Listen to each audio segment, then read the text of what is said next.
Then I realized that the moment I lost the zeal or even the initiative to share my testimony, I no longer see the hand of God in my life.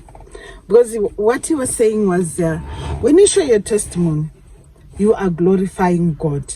You are thanking God for the things he has done for you. And most of the time, we sort of underrate or water down our testimony because we feel like people will think we are proud. People will think that we are looking up on ourselves, but that's not it. We are glorifying God. And today I just want to take a peek out of my testimonies. And I'll start with one which happened long time ago when I was still at high school. As I was thinking about this testimony, I also listened to this other men of God sermon when they were speaking about the angel. Each and every one of us has an angel who looks over our lives, and that angel is the one who's going to take your spirit into heaven when you die. You explained it so well that my mind went back to the time of the testimony I want to share with you.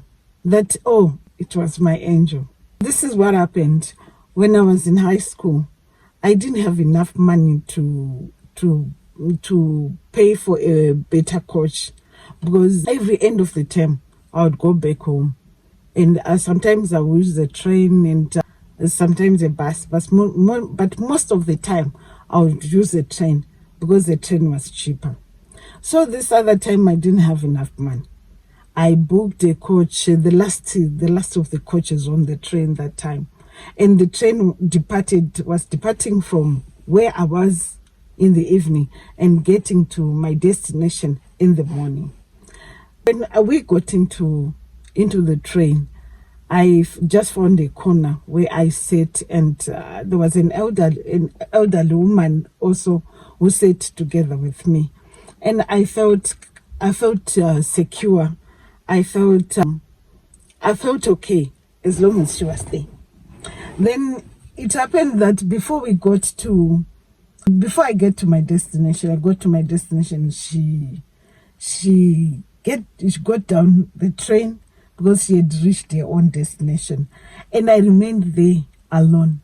And in that coach, people were drinking, people were playing music at high volume, people were smoking, and you could see this cloud of smoke from cigarettes, and it stank of cigarettes so much that you could hardly breathe.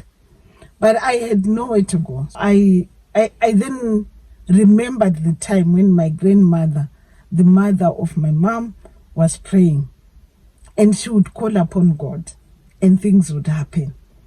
The God which my grandmother calls, I'll call him today. Then I prayed and I said, God, look after me. Please look after me. I don't know what to do here. I don't have anywhere to go. I don't have anyone. And if these lights go off, I'm done. So, because why I was saying that is because these lights were blinking. Dark, light, and the light was so dim. But I held in there, and when I prayed, I felt some peace. And suddenly there came this man, and he just said, "Hi, young woman, young girl, how are you?" I said, "I'm fine, sir. And you?" And he said, "Can you follow me?"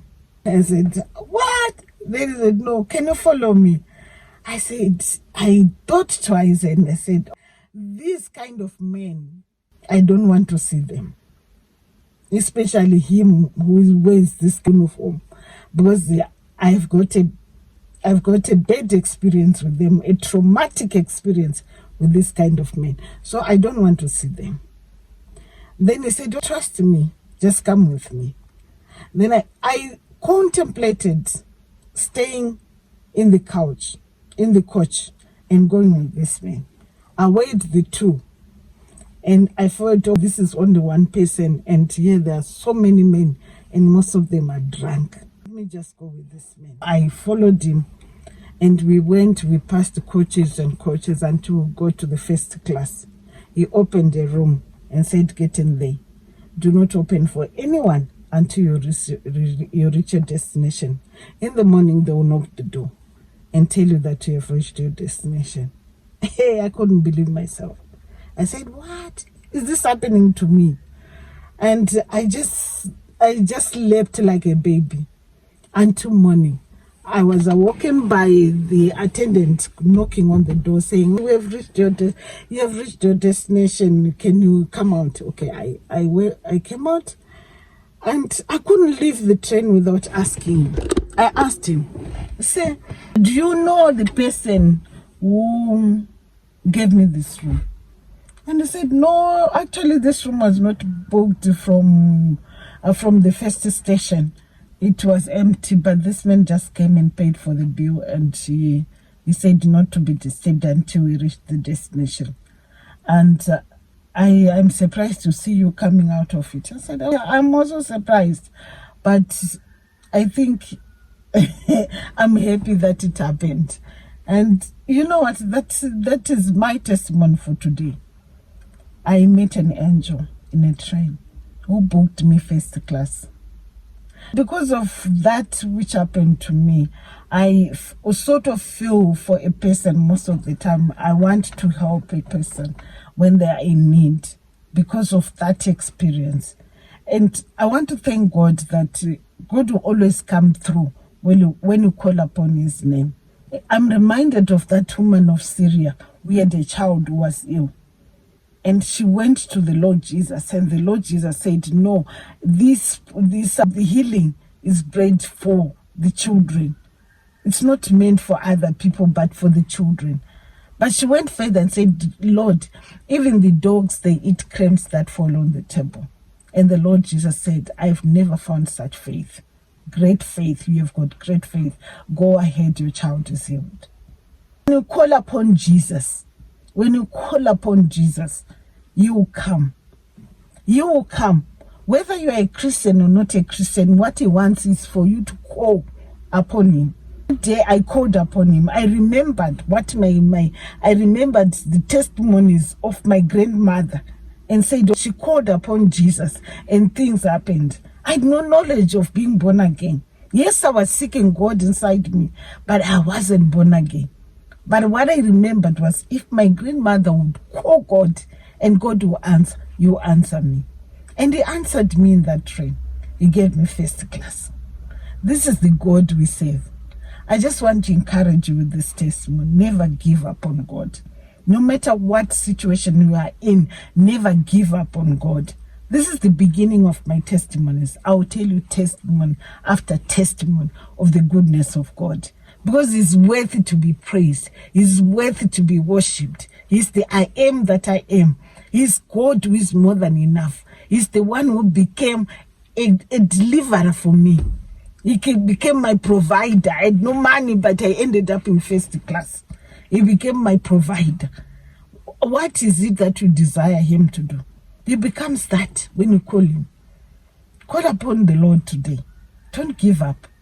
Don't give up on your life. Don't give up. Don't stay in that situation. Don't be afraid. Open your eyes to see what he's doing to you. And with that, guys, I say thank you for listening to my testimony. I hope we get more testimonies from other people. If you've got any testimony which you want to share with me on my channel, get hold of me and I will share your testimony. We want to give glory to the Lord, glory and honor by sharing our testimonies on this channel. Thank you for loving me. Please, if you haven't subscribed, subscribe, like, share, comment. Let's build a community. For now, we are zeroing in on testimonies to glorify God, the one who created this universe. Enjoy your day. Ciao.